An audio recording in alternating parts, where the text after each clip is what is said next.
कृपया नए दर्शक चैनल को सब्सक्राइब कर ले। धन्यवाद। प्राचीन काल की बात है, हिमालय की तलहटी में बसे एक घने जंगल के किनारे देवदत्त नाम का एक अत्यंत निर्धन लेकिन परम शिव भक्त रहता था। देवदत्त का जीवन बहुत सीधा और सरल था। वह दिन भर जंगल से सूखी लकड़ियां चुनकर लाता और उन्हें बेचकर जो रूखा सूखा मिल जाता उसी में संतोष कर लेता था। उसके पास कोई भव्य मंदिर या कीमती सामग्रियां नहीं थी, लेकिन उसके हृदय में महादेव के लिए जो प्रेम था वह किसी भी तपस्वी से कम नहीं था। एक बार सावन के महीने में लगातार कई दिनों तक मूसलाधार बारिश होती रही। गांव और जंगल के सभी रास्ते पानी से भर गए। देवदत्त की झोपड़ी भी टपकने लगी और उसके पास खाने को एक अन्न का दाना भी नहीं बचा। भूख प्यास से व्याकुल देवदत्त को अपनी चिंता नहीं थी, बल्कि उसे इस बात का दुख था कि वह लगातार 3 दिनों से अपने घर से कुछ दूर स्थित उस पुराने शिवलिंग पर जल और बेलपत्र चढ़ाने नहीं जा सका था, जिसकी वह रोज पूजा करता था। चौथे दिन जब बारिश थोड़ी कम हुई तो वह कमजोर कदमों से शिवलिंग की ओर चल पड़ा। रास्ते में कीचड़ और कांटे थे, लेकिन उसकी भक्ति उसे आगे बढ़ा रही थी। जब वह वहां पहुंचा तो उसने देखा कि तेज बहाव के कारण शिवलिंग के चारों ओर काफी मिट्टी और जंगली घास जमा हो गई है। उसने अपने कांपते हाथों से उस स्थान को साफ किया, लेकिन पूजा के लिए उसके पास कुछ नहीं था। तभी उसकी नजर पास ही खिले एक छोटे से जंगली फूल पर पड़ी, जो बारिश की बूंदों से भीगकर चमक रहा था। उसने बड़े प्रेम से वह जंगली फूल तोड़ा और भगवान शिव को अर्पित कर दिया।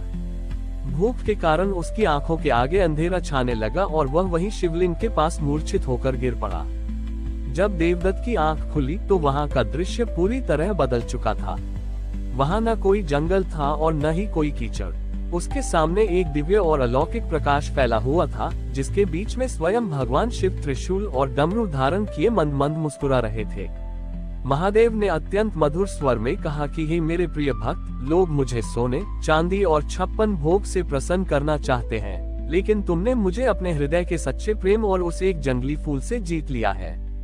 तुम्हारी यह निस्वार्थ भक्ति तीनों लोकों में दुर्लभ है। भगवान शिव के दर्शन पाकर देवदत्त की सारी भूख, प्यास और थकान पल भर में मिट गई। महादेव ने उसे जीवन भर के लिए सुख, शांति और परम ज्ञान का आशीर्वाद दिया। कहा जाता है कि देवदत्त ने अपना शेष जीवन उसी स्थान पर महादेव के ध्यान में व्यतीत किया और अंत में शिवलोक को प्राप्त हुआ। देवदत्त के उस स्थान पर तपस्या में लीन होने के बाद वह साधारण सा जंगल एक दिव्य तपोवन में बदल गया। वहां का वातावरण इतना शांत और पवित्र हो गया कि हिंसक पशु भी अपना क्रूर स्वभाव भूलकर एक दूसरे के साथ प्रेम से रहने लगे। देवदत्त अब केवल एक लकड़हारा नहीं, बल्कि एक सिद्ध भक्त बन चुका था, लेकिन उसके मन में रत्ती भर भी अहंकार नहीं था। वह आज भी उसी श्रद्धा के साथ साधारण जंगली फल फूल और बिल्व पत्र महादेव को अर्पित करता था। धीरे धीरे उसकी निस्वार्थ भक्ति और उस जागृत शिवलिंग की महिमा जंगल के बाहर दूर दूर के नगरों तक फैलने लगी। एक दिन उस क्षेत्र के अत्यंत अभिमानी और पराक्रमी राजा भद्रसेन को इस चमत्कारी स्थान के बारे में पता चला।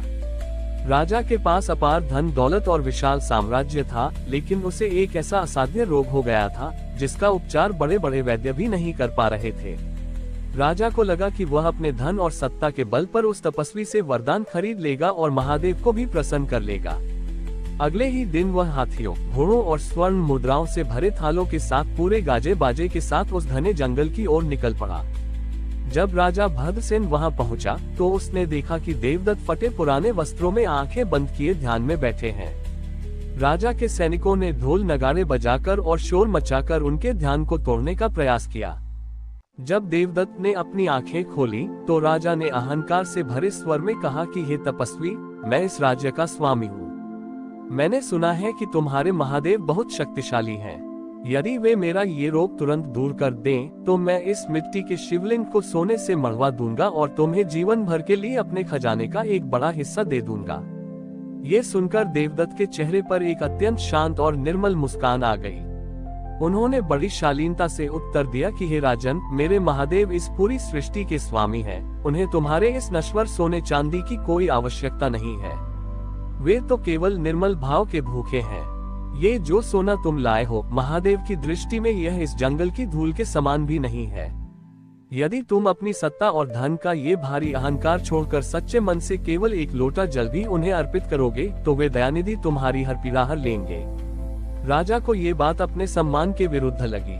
उसने क्रोधित होकर अपने सैनिकों को आदेश दिया कि इस साधारण से स्थान पर तुरंत एक भव्य महल और सोने के मंदिर का निर्माण शुरू किया जाए, ताकि वह अपने धन का प्रभाव दिखा सके। जैसे ही सैनिकों ने वहां की पवित्र मिट्टी को खोदने के लिए अपने फावड़े उठाए, अचानक आसमान काले और घने बादलों से घिर गया। भयंकर आंधी चलने लगी और जंगल के सभी वृक्ष जोर जोर से हिलने लगे। राजा के लाए हुए सोने के सिक्कों के थाल तेज हवा में उड़ गए और देखते ही देखते सारा सोना सूखी मिट्टी और राख में बदल गया। राजा के हाथी घोड़े भयभीत होकर भागने लगे। ये ईश्वरीय चमत्कार देखकर भद्रसेन का सारा बड़े उर उस भयंकर आंधी में तिनके की तरह उड़ गया। वह कांपते हुए घुटनों के बल जमीन पर गिर पड़ा। उसे अपनी भयानक भूल और अहंकार का गहरा एहसास हुआ। वह फूट फूट कर रोते हुए शिवलिंग और देवदत्त के चरणों में गिरकर क्षमा मांगने लगा। देवदत्त ने उसे स्नेह से उठाते हुए कहा कि सच्चा पश्चाताप ही आत्मा की सबसे बड़ी शुद्धि है। जाओ और अब सच्चे हृदय से अपने प्रभु को पुकारो। राजा ने तुरंत अपने राजसी वस्त्र और आभूषण वहीं त्याग दिए। एक साधारण दीनहीन भक्त की तरह उसने पास बहने वाली नदी से अपने हाथों में जल लिया और पूरे भाव से रोते हुए शिवलिंग का अभिषेक किया। जैसे ही वह पवित्र जल शिवलिंग पर गिरा, राजा को अपने शरीर के भीतर एक अद्भुत और दिव्य ऊर्जा का संचार महसूस हुआ। उसका वह असाध्य रोग उसी क्षण चमत्कारिक रूप से पूरी तरह समाप्त हो गया। राजा भद्रसेन का जीवन उसी पल से बदल गया। कुछ समय बाद उसने अपना राजपाट अपने योग्य पुत्र को सौंप दिया और हमेशा के लिए उसी तपोवन में शिव की भक्ति में लीन हो गया। और कई वर्षों बाद जब देवदत्त का जीवन काल पूरा हुआ, तो वे एक तीव्र प्रकाश पुंज के रूप में उसी शिवलिंग में समा गए। कहा जाता है कि आज भी उस पवित्र वन में जाने वाले सच्चे भक्तों को महादेव और उनके उस परम भक्त की उपस्थिति का एहसास होता है। समय अपनी गति से आगे बढ़ता रहा। देवदत्त के शिवलिंग में समाहित होने के बाद वह तपोवन और भी अधिक जागृत हो गया था। राजा भद्रसेन ने भी अपना शेष जीवन वहीं एक सच्चे तपस्वी की भांति व्यतीत किया और अंततः मोक्ष को प्राप्त हुए। सदियां बीत गईं, लेकिन उस पवित्र वन की महिमा कम नहीं हुई। वहां का कण कण शिव के मंत्रों से गूंजता रहता था। दूर दूर से ऋषि मुनि और साधक वहां असीम शांति की खोज में आने लगे थे। लेकिन संसार का ये नियम है कि जहां असीम पवित्रता होती है, वहां नकारात्मक शक्तियां भी अपना प्रभाव जमाने का दुस्साहस करती हैं। उन्हीं दिनों विंध्याचल के घने जंगलों में रहने वाले कालकेतु नामक एक अत्यंत क्रूर और मायावी अघोरी को इस चमत्कारी शिवलिंग के बारे में पता चला। कालकेतु ने कई वर्षों तक कठोर और तामसिक सिद्धियां प्राप्त की थीं, जिससे उसके भीतर अपार शक्तियां आ गई थीं, लेकिन उन शक्तियों ने उसे अंधा और लालची बना दिया था। उसे लगा कि यदि वह उस जागृत शिवलिंग को वहां से उखाड़कर अपनी तंत्र गुफा में स्थापित कर ले, तो वह अजय हो जाएगा और मृत्यु भी उसका कुछ नहीं बिगाड़ सकेगी। अपनी इसी बुरी नीयत के साथ वह काले बादलों की तरह उस तपोवन की ओर चल पड़ा। जैसे ही कालकेतु ने उस पवित्र वन में कदम रखा, उसके आसपास की नकारात्मक ऊर्जा से वहां के हरे भरे पेड़ मुरझाने लगे। पक्षियों का चहचहाना बंद हो गया और पशु भयभीत होकर छिप गए। वहां ध्यान मग्न ऋषियों ने जब उस अघोरी को रोका, तो उसने अपनी शक्तियों से एक भयंकर आंधी पैदा कर दी, जिससे साधकों को पीछे हटना पड़ा। अहंकार में अंधा कालकेतु अट्टहास करता हुआ सीधे उस शिवलिंग के पास पहुंचा। उसने अपनी सिद्धियों के घमंड में कहा कि आज से यह शिवलिंग मेरे अधीन होगा और मेरी तांत्रिक शक्तियों का केंद्र बनेगा।